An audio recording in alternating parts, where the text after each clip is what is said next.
एक बार फिर एक डॉक्टर साहब हैं हमारे पास सामने बैठे हुए, मिस्टर एन.के. अग्रवाल। इनका जॉइंट्स और स्पाइन सेंटर है, बहुत ही फेमस डॉक्टर हैं, पहले प्रोफेसर रह चुके हैं। और डॉक्टर साहब से रिक्वेस्ट करने के बाद डॉक्टर साहब तैयार हो गए अपने अमूल्य क्षणों में से हमें थोड़ा सा टाइम देने के लिए।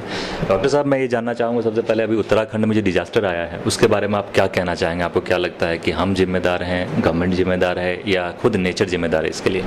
देखिए, पहले तो इट इज़ वेरी अनफॉर्चुनेट कि ऐसा इंसिडेंट हुआ।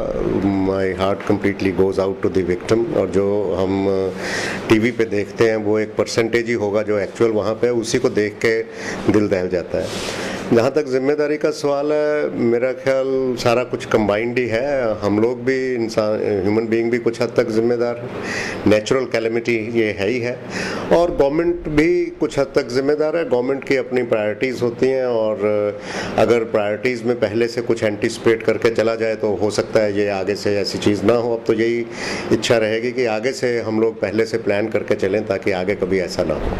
अभी सर जो न्यूज़ हमारे पास है उसके अनुसार ये है कि कुछ ऐसे ग्रुप्स हैं, जिंदल है और भी कुछ ग्रुप्स हैं, जिनको वहाँ पर डैम वगैरह बनाने के लिए मंदाकिनी और उसके आसपास की सहायक नदियों का रास्ता मोड़ा गया था, जो सबसे बड़ा रीजन है वहाँ पर डिजास्टर का, जो जिसके वजह से हिमालय में आया।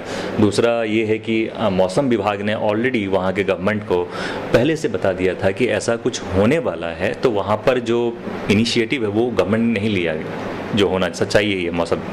तो आपको क्या लगता है कि वहाँ पर अभी आज के डेट में भी जो भी मैनेजमेंट चल रहा है foods? Don't think it is time to start blaming one person or the other, or one organisation or the other. ये टाइम है कि हम सब लोगों को मिलजुल के गवर्नमेंट का हाथ बटाना चाहिए, और सब लोगों को मिलजुल के काम करना चाहिए, एक दूसरे को क्रिटिसाइज नहीं करना चाहिए। एनजीओ का अपना रोल है, इंडस्ट्री का अपना रोल है, और गवर्नमेंट का अपना रोल है। ऑब्वियसली ये लर्निंग प्रोसेस है। मैंने वर्ल्ड के ऑलमोस्ट हर मेजर कंट्री में काम किया और हर जगह देखा है। जिस तरह के सिस्टम वहाँ पे हैं, वो नेचुरल कैलेमिटी सब जगह होती है, लेकिन वो ये डिजास्टर मैनेजमेंट की बात कर रहा हूँ सर मैं आपसे। नेचुरल कैलेमिटी होती है, और नेचुरल कैलेमिटी की मैनेजमेंट को ही डिजास्टर मैनेजमेंट कह सकते हैं। तो बाकी सब जगह एडवांस्ड कंट्रीज़ में सिस्टम इस ढंग से डेवलप्ड हैं कि वो उसको लॉस ऑफ ह्यूमन बीइंग को प्रिवेंट करते हैं, ह्यूमन लाइफ को प्रिवेंट करते हैं। हमारे सिस्टम अभी उतने डेवलप्ड नहीं है, क्योंकि हमारी प्रायोरिटी पॉवर्टी है, हमारी प्रायोरिटी रोटी कपड़ा और मकान है। इस तरह के डिज़ास्टर को पहले से प्रिडिक्ट करना और उसको प्रिडिक्ट करते हुए उससे बचाव करना, ऐसे सिस्टम अभी हम लोग डेवलप नहीं कर पाए हैं। लेकिन हमें ये एक सपना हमारा होना चाहिए कि हम भी वैसा सिस्टम डेवलप करें और हम सब लोग मिलके उसमें योगदान करें। Great sir. के अंदर लोग दबे पड़े हैं, जिनका बहुत सारे लोगों का अता पता नहीं चल पा रहा है। न्यूज़ में दिखाते हैं 1000, लेकिन संख्या जो वहाँ पर लाइव मैं खुद देख के आया हूँ वो कुछ और कहता है। आंकड़ा उससे 10-20 गुना ज़्यादा है। वहाँ पर ज़मीन के अंदर क्या महामारी वहाँ पर फैल सकती है? अभी वहाँ के लोकल लोगों को आप क्या सजेशन देना चाहिए? किस तरह की दवाइयाँ? वहाँ पे लोग बीमार पड़ने शुरू हो गए। कहीं कल को ऐसा नहीं हो कि वहाँ पर डिजास्टर कुछ होने, नेचुरल डिजास्टर के बाद ये डिजास्टर कहीं ऐसा नहीं हो लोग वहाँ पर, जो लोग वहाँ मदद के लिए हाथ वो वहाँ पर जाने से डरें। इसलिए इज बेटर देन क्योर, ये बड़ी पुरानी कहावत है, और इस हालात में ये मेरा ख्याल बहुत उचित है। हमें अगर महामारी का डर है तो उसे प्रिवेंट करना चाहिए। इसके लिए वहाँ पे जो भी ऑर्गेनाइजेशंस काम कर रही हैं, चाहे वो गवर्नमेंट हो चाहे नॉन गवर्नमेंट हो, उनको रिलेटिव एक्सपर्ट से बात करनी चाहिए, लोकल पॉपुलेशन को एजुकेट करना चाहिए।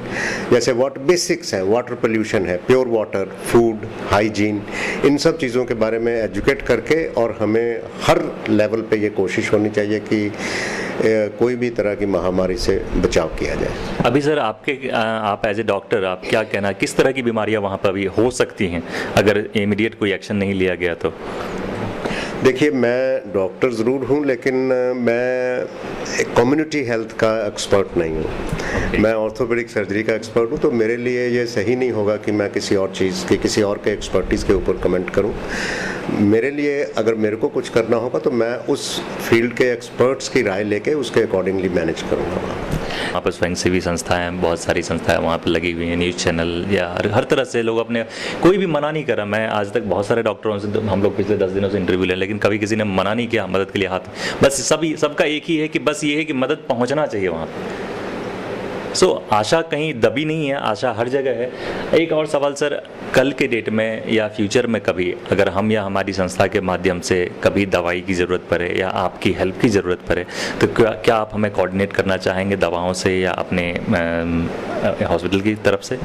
देखिए, कोई भी क्रेडिबल ऑर्गेनाइजेशन अगर हो और मेरे को या किसी को भी, एक आम इंसान को उसके ऊपर विश्वास हो कि जो वो मदद उसको दे रहा है वो मदद सही जगह पहुंच रही है, तो हर इंसान की तरह मैं भी ज़रूर मदद करना चाहूँगा। लेकिन क्रेडिबिलिटी ऑफ द ऑर्गेनाइजेशन बहुत ज़रूरी है, क्योंकि इस तरह की भी खबरें बहुत आती हैं कि जो लोग वहाँ पे बचाव के लिए हैं वही उनको लूटने का काम भी कर रहे हैं। वहाँ के आदिवासी नेपाली लोग सुनने में आया है। तो ये ज़रूरी हो जाता है कि क्रेडिबिलिटी किसी भी ऑर्गेनाइजेशन की पहले इस्टेब्लिश हो और फिर वो लोग हेल्प मांगे तो उनको बहुत ज़रूर हेल्प मिलेगी, हर सोसाइटी के हर तबके से हेल्प मिलेगी। सर मैंने नेट पे भी सर्च किया था तो वहाँ पर मुझे जो लुधियाना के 10 बेस्ट ऑर्थोपैडी सेंटर में आपका हॉस्पिटल का नाम आता है, गूगल पे भी बहुत फेमस डॉक्टर आप यहाँ पे। मुझे एक आखिरी सवाल, लुधियाना में स्वास्थ्य सेवाओं को बेहतर बनाने के लिए आप अभी क्या कर रहे हैं? कुछ नया रिसर्च कर रहे हैं? क्योंकि आप ऑलरेडी प्रोफेसर भी रह चुके हैं, आपके अंदर में बहुत सारे डॉक्टर ने ट्रेनिंग ली होगी, तो आपका क्या कहना है लुधियाना के बारे में सर? देखिए, मैंने अपने फील्ड में मैं बाहर था, सेटल था पूरी तरह से, मेरे पास सारा कुछ अच्छा था। मैं वापस अपने मुल्क आना चाहता था, तो मैं अपने मुल्क आया और मेरे को काफ़ी हद तक तसल्ली है कि मैं अपने फील्ड में अपनी तरफ से जितना कंट्रीब्यूट कर सकता था किया, काफ़ी हद तक सक्सेसफुल हुआ और काफ़ी अभी रास्ता कुछ बाकी है। कोशिश करता रहूँगा जब तक काम करूँगा। मैं सैल्यूट करना चाहूँगा डॉक्टर साहब का, उनके महत्वपूर्ण योगदान के लिए पंजाब और ख़ास करके लुधियाना में जो यहाँ के लोगों की स्वास्थ्य सेवाएं प्रदान करने के लिए। और डॉक्टर साहब से मैं ये रिक्वेस्ट करूँगा कि कभी अगर हम एनजीओ के माध्यम से एक आधे पेशेंट, आपको ज़्यादा नहीं, एक दो पेशेंट अगर इमरजेंसी हुई तो हम आपके पास रिक्वेस्ट लेके आएंगे, ज़रूर हाजिर होंगे। हम चाहेंगे कि आप हमें मदद करें दवाओं से या फिर ट्रीटमेंट से। तो thank you so much doctor साहब। और न्यूज़लैंड